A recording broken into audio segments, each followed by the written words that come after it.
Hello, everybody, and welcome to another episode of Box Office Talk. This is the show where I break down what happened at the box office, see if my predictions for the top 5 are correct, and then make predictions for next week's top 5. So let's get right on into it. Last week I predicted that number 1 would be Spider-Man Far From Home, number 2 would be Toy Story 4, number 3 would be Crawl, number 4 would be Stuber, and number 5 would be Yesterday. And finally, the first time in a while, I got 5 out of 5 of my predictions right for this weekend. I was a little iffy on Crawl and Stuber. Maybe they'd get flip-flopped in their spots, or maybe they wouldn't make as much as I was thinking they would, but I actually was able to still get 5 out of 5 of my predictions right for this weekend, which is very good. Let's go over what happened in the overall top 10. Number 1 was, of course, Spider-Man Far From Home, making $45 million, adding to a domestic total of $274 million, and that's $60 million away from outgrossing Spider-Man Homecoming, which is very good for the film, but worldwide, since it's sitting at $847 million, not only does it need $33 million more to outgross Spider-Man Homecoming, but it needs about $43 million more to outgross Spider-Man 2 worldwide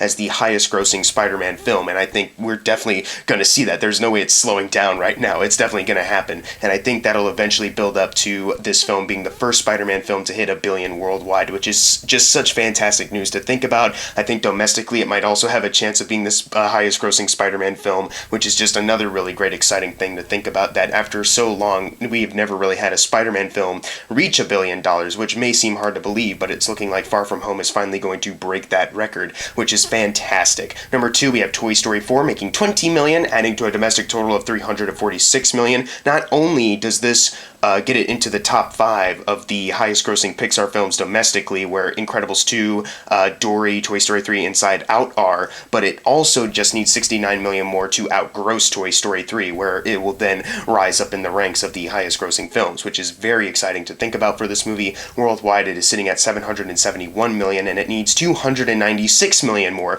to outgross Toy Story 3. But I think this movie, because it's got really great power behind it right now, a lot of people are going out to see it even now. I think it definitely will be able to get to that point, not maybe next weekend, but maybe in a couple weekends from now we'll see that happening, which is just super fantastic to think about. Number 3, we have Crawl making $12 million, adding to a worldwide total of $16 million. Now the budget is $13.5 million, relatively low, but it still has a ways to go until it doubles it. But I'm thinking since it opened kind of mildly okay right now, and the worldwide total will probably add to that, I think it definitely will be able to double that budget, and I think this is a pretty solid opening for this film, and it has some solid attention behind it too. Like, it has a B on CinemaScore, and the reviews on Rotten Tomatoes, the aggregator adds that up to like an 80% or something on Rotten Tomatoes, so that's pretty good. Good publicity for the movie. So I think this movie's going to be doing fine in the next couple weeks. Number 4, a little debatable, Stuber making $8 million only, adding to a worldwide total of only $11 million. Now the budget is $16 million, which means it needs about $32 million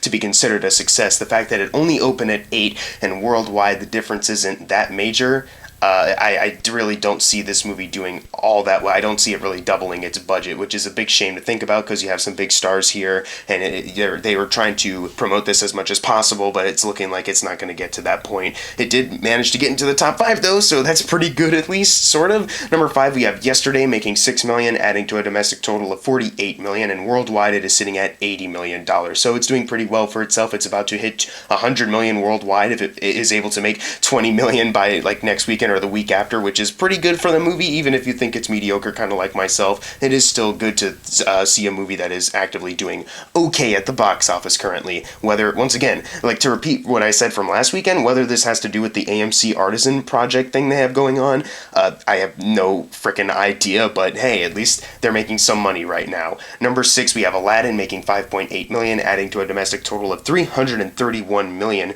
and domestically it just became Will Smith's highest grossing film ever. It got past Suicide Squad, so now worldwide and domestically this is Will Smith's highest grossing film, which is fantastic. It also needs $3 million more to outgross the Alice in Wonderland Disney live-action remake. Worldwide it is sitting at $960 million, so not only $40 million away from getting to $1 billion, which could potentially happen at this point, but it's also $6 million away from outgrossing Jon Favreau's The Jungle Book. So kind of similar to what I said with Yesterday, despite what you think about it, me myself thinking this is not really a good movie. The fact that it's making so much money and is doing much better than anyone really expected is actually a pretty good thing to see. I know I've said that a lot though, so let's move on to number 7, which is Annabelle Comes Home, making 5.5 million, adding to a domestic total of 60 million. Worldwide, it is sitting at 173 million. I'm not sure if it's going to get to 200 million worldwide. Maybe it will by next weekend or the week after. We'll just kind of have to wait and see, but it is starting to slow down, obviously, and it's not that kind of horror film that's like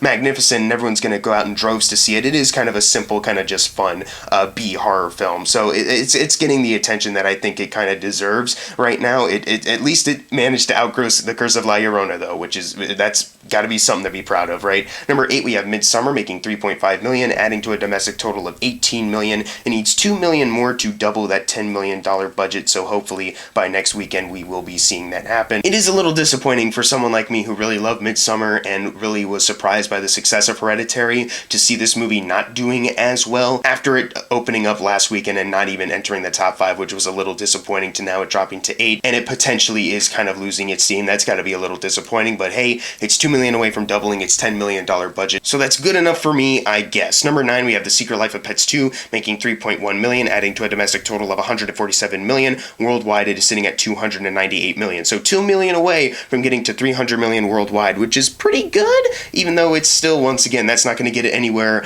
further on the Illumination charts, but it's almost at 300 million. That's a good thing, I guess. And finally, closing out the video, number 10, Men in Black International, making 2 million, adding to a domestic total of 76 million, and worldwide it is sitting at 239 million. I think last weekend there was something wrong with Box Office Mojo, because when I went on there it said the worldwide total was like around 240 something, but then it suddenly just kind of dropped down. It's like 239, so I don't know what really happened there, but hey, it made 19 million over its doubling point of $110 million budget, so it's still good for them, sort of, even though this franchise is probably not going to go anywhere anytime soon. Now it's time for the fun part, the predictions for next week's top 5, which is going to be pretty simple, honestly. Number 1, The Lion King, easily. Number 2, Spider-Man Far From Home. Number 3, Toy Story 4. Number 4, Crawl. And number 5, Stuber. But what are your predictions for next week's top 5? Leave them in the comments below, and if you got your predictions right for this week, you're going to get a shout out right now. Unless you didn't get it right, then I'm sorry. And as always, thank you guys for watching. Make sure to subscribe. I'm Jackson Fulcher. See you guys next time.